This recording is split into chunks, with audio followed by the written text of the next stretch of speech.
to the both of you, Lindsay and Patrick. I know you have a very busy day today, lots of excitement. And how is it going so far?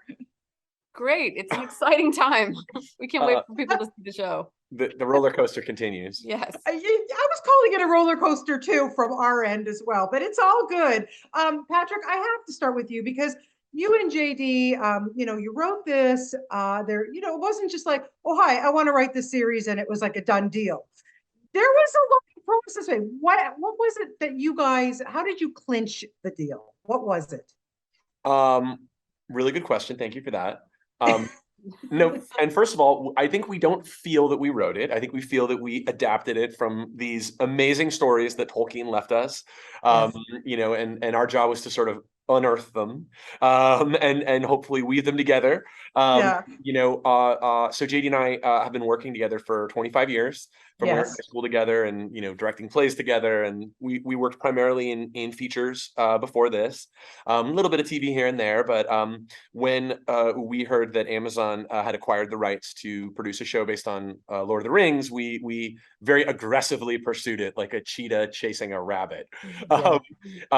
because we felt that there was a story here that demanded to be told, and Yes. our point of view was always, this is what the show should be about. This is what the show should be about, and I think I dare say some folks at Amazon started feeling the same way, that boy, that does sound like the right show.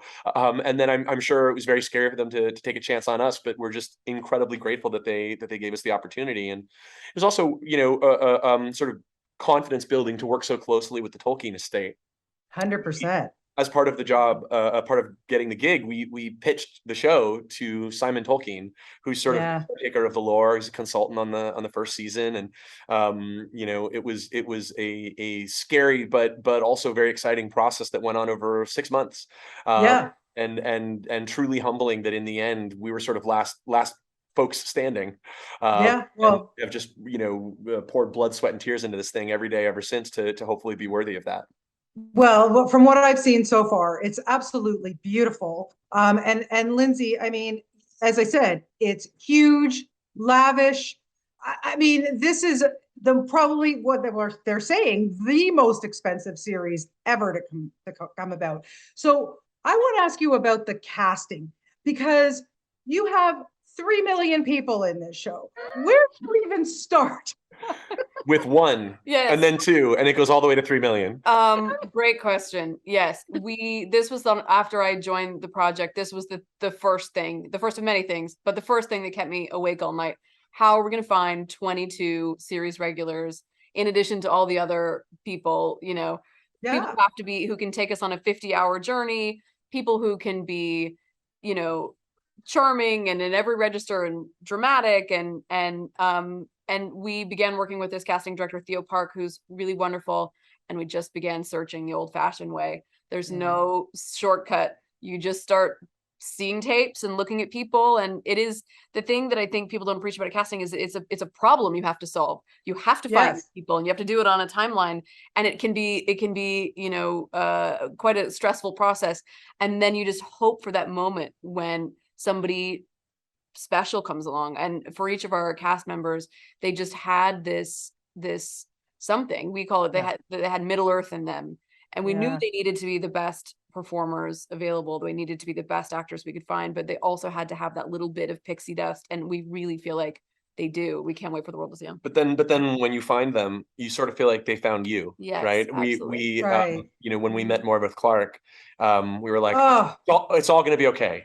Yeah. yeah. They're Yeah. there to help us, Yes, exactly. 100%. So, Patrick, are you now fluent in Tolkien? Uh, I think one of the really staggering and impressive aspects of really living with and studying this literature, and it's a man's life's work, Yeah. is that I don't know that you can ever be fluent in it. It is truly bottomless. Mm. Every leaf has a history. Right. Every mountain has another mountain range behind it. And I think, one of the things that's great about this job is being able to just immerse yourself in that world, and it's so amazingly densely, richly layered in terms of the imagination of it. I like to think we're sort of amateur scholars at this point, but there's still a lot longer to go. Yeah, well, bravo to you both. Honestly, I cannot wait to see the rest of this. It's gorgeous. Thank you so much for it. As a fan of the Lord of the Rings, I really appreciate it. And Oh, thank thank you. you so Thank you. much for your time. I really do appreciate that. Thank you. Thank you so Thank you. much. More to come. Okay, bye, guys.